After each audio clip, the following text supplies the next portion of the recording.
उंगली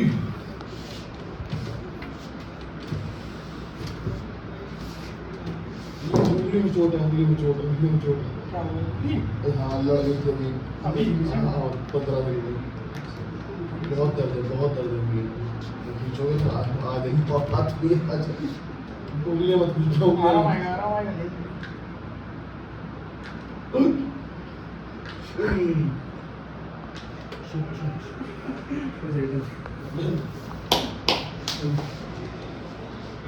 नींद अच्छी आई है। बॉडी रिलैक्स हो गई।